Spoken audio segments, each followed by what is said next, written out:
By the end of today, most people will have completely exhausted their ability to make good decisions. Not because they are lazy. Not because they lack discipline. But because willpower itself is a finite resource, and science has proven that it runs out like fuel in a tank. Studies show that judges give harsher sentences later in the day. Doctors make riskier prescriptions by evening. And the average person fails their diet, skips their workout, or snaps at someone they love almost always after 3 p.m.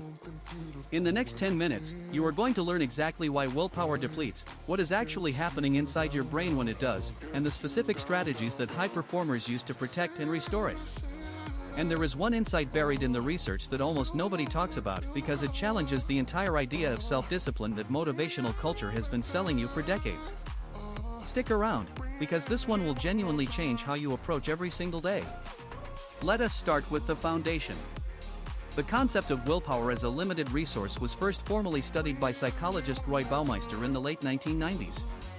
His team ran a now-famous experiment where participants were placed in a room with two things, a bowl of fresh-baked cookies and a bowl of radishes. One group was told they could eat the cookies. The other group had to resist the cookies and eat only radishes. Afterward, both groups were given an unsolvable puzzle and measured on how long they persisted before giving up. The results were striking. The cookie group worked on the puzzle for an average of 20 minutes.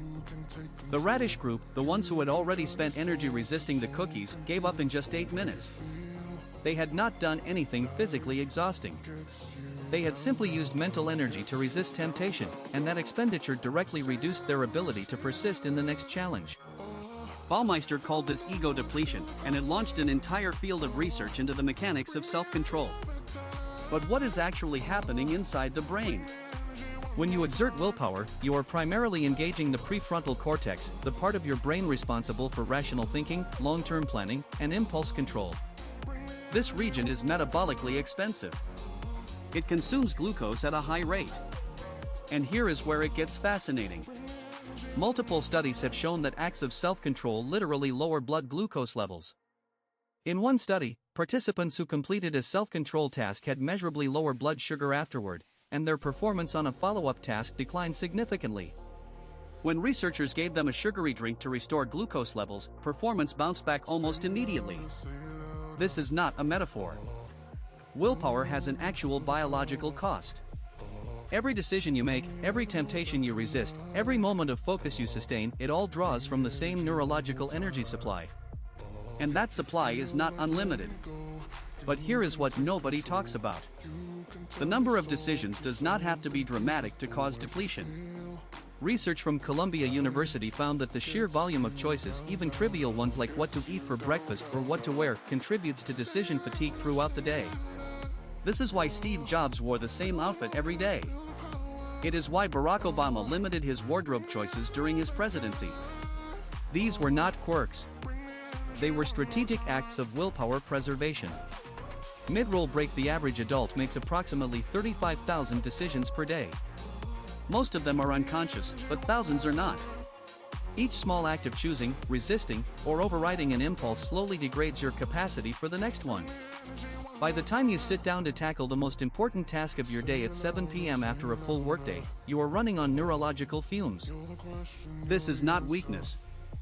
This is biology. So how do high performers maintain what appears to be extraordinary self-discipline? The answer is not that they have more willpower.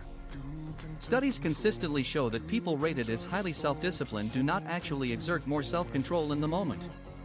What they do instead is structure their environment and routines so that they rarely need to use willpower at all. They rely on habits, systems, and strategic defaults that remove the need for conscious decision-making. This is a fundamental shift in thinking. Stop trying to be stronger. Start designing a life that requires less strength. If you have to fight yourself every morning to exercise, you will eventually lose that fight. But if your gym bag is packed the night before, your workout clothes are on the floor, and your schedule blocks the time like an unmovable meeting, you have reduced the decision load so dramatically that action becomes the path of least resistance. Now let us talk about restoration. Because willpower can be rebuilt, and understanding how to do this is what separates people who are consistently productive from those who experience constant cycles of motivation and burnout. Sleep is the single most powerful willpower restoration tool available to you. During deep sleep, the prefrontal cortex undergoes a kind of neurological reset. Glucose is replenished. Neural pathways are consolidated. Research from the University of Washington found that employees who slept poorly showed significantly worse self-control, more unethical behavior, and greater emotional reactivity the following day. You cannot outdiscipline a sleep deficit. It is neurologically impossible. The second restoration method is strategic rest throughout the day. The brain operates in natural cycles called ultradian rhythms, roughly 90 to 120-minute periods of high focus followed by a dip requiring recovery. Ignoring these rhythms and pushing through fatigue does not make you more productive. It accelerates depletion. High performers who take deliberate 10 to 20-minute breaks every 90 minutes consistently outperform those who work in long uninterrupted blocks. A short walk, a few minutes of silence, even controlled breathing, these are not luxuries. They are neurological maintenance. Nutrition timing also plays a significant role. Because willpower is tied to blood glucose, going long periods without eating or eating high glycemic foods that cause rapid blood sugar spikes and crashes directly undermines your capacity for self-control. Research suggests that low glycemic meals, those that release energy slowly and steadily, support more consistent willpower throughout the day compared to sugar-heavy meals that cause sharp highs followed by steep lows. Here is a counterintuitive insight that the self-help industry rarely mentions. Willpower is also deeply affected by your emotional state. Studies by researchers at Florida State University found that negative emotions, stress, anxiety, sadness, frustration, consume willpower resources even when no active self-control is occurring. Simply being in a state of emotional distress drains the same energy system. This means that stress management is not separate from productivity. It is productivity. People who manage their emotional environment effectively protect their willpower capacity in the same way that sleep and nutrition do. This brings us to the deepest insight from the research.